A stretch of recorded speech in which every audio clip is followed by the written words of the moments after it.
Hi guys, I tried to do a vlog. This week was International Women's Week, and yes, I've called it International Women's Week. It started as a day, and then the whole week was filled with International Women's Day activities. To be fair, at this point, I think I'm just calling March International Women's Month full stop. So I decided to try and do a vlog, and I'll take you through it. Monday started off very chaotic. Monday's our Glacy Health team meeting day, so we had that, but I was in London and I had to do the team meeting in a random hotel because I couldn't make it to where I was going in time, and it was just also chaotic, especially because it was a busy week for us. We were launching our endometriosis report. The report is calling for the urgent need of a primary care standardized assessment tool for the risk of endometriosis, because a lot of people have symptoms, but they're going to see clinicians in primary care and they're being told, oh, their periods are normal, this or that, and they're not being referred. So if you want to know more about the report, I will link it in the bio. So that's kind of how it started. And like I said, it was so busy. We have just had the Glacy team meeting at a random hotel in London because I couldn't get to where I was going fast enough. But welcome to what is going to be an extremely busy week. It is Monday, and I thought, why not vlog? So I'm about to head to a Nando's event right now, which hopefully will be fun. I was invited by my friend Alina, and yeah, it's going to be March is Women's Month, so it is filled and packed with so many women's health things. That's what I'm excited for. So today is like the non-women's health thing, and the rest of the week is just going to be all women's health. It was actually Big Zoo and Capo's album listening party, and it was so good. I had such a great time. I'm really annoyed at myself because there was free food. There was plenty of free food. Did I have any?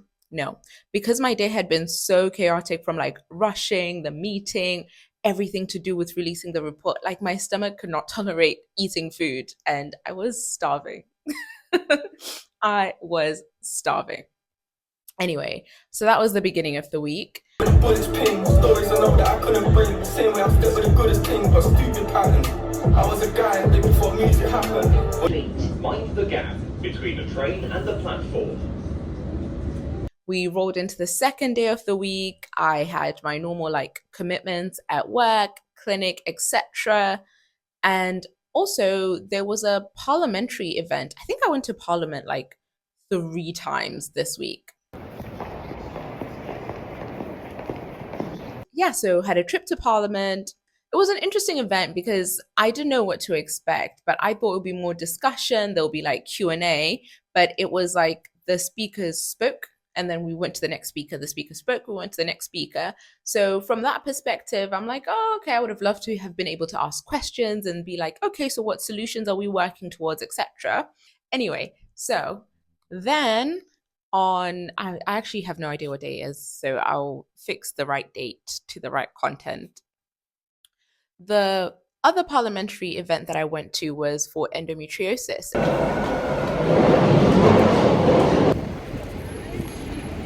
Fallopian tube might not be able to pick up an egg, so that's one way. The other way is that if there's scarring. It was hosted by the Endometriosis Foundation and Carla and an MP called Alec. Was really to announce the launch of the Endometriosis Foundation's fertility project, as well as kind of talk about endometriosis, what's been happening, the good things, the not so good things, and kind of moving things forward. I really enjoyed this event for a lot of reasons. The panels were full. Like there were many panelists for each panel, and it was 2 panels, but it was really informative for me as someone who is really interested in the area of endometriosis and women's health in general. But I actually learned so much, especially about thoracic endometriosis. Like, oh my God. So yeah, that was that. There was also an event with the mayor of Southwark. This was about menopause. Thank you very much. I'm at the offices of Southwark Council, and I've just been at a menopause event, which is amazing. I've learned so much, like so many takeaways in terms of menopause across ages, premature ovarian insufficiency, and those that experience menopause because of things like treatments. So Women's Month is definitely off and up and running. And one of the things from this event that really moved me was a young lady. She had a diagnosis of cancer. As a result of her cancer, she got treatment, and the treatment entered her into menopause. Now, she was not prepared for this at all. It was kind of something that she arrived at. And in addition to that, it wasn't just experiencing the menopause symptoms, it was also the loss of fertility and having to process all of that and also process recovering from cancer. Her story was so moving. I really, really hope she speaks more and starts a support group or something.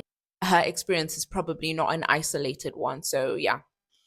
And then I did too much. I did too much this week because by the end of the week, I couldn't even like move my arms. I couldn't get up, let alone go to the rest of my commitments for the week. I had 3 events. There was no way, absolutely no way.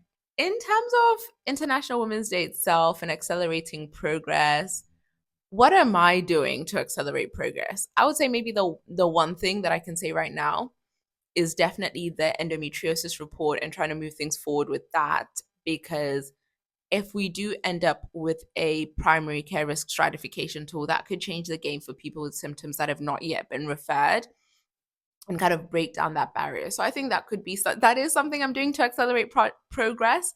But in all the events that I went to and with the conversation that I had after, was like, we're doing all this talking, but realistically, what are we doing? What's the action? What are the next steps? So I thought about that quite a lot and reflected on that, because I've been guilty as well of falling into that, like, oh, I was here. Oh my God, I went to parliament. Look at me. Look at this. Like, if you follow me on LinkedIn, I be posting like that sometimes. So just taking a step back to say, okay, it's great that you went to parliament, but like, what did you actually achieve? What's changing? What's different? And keeping that in mind, I think is really important, and something that I'm going to take forward for not just the rest of March, which we're calling Women's Month at this point, but the rest of the year in general, I think. Right. I shall see you guys in my next video. Bye.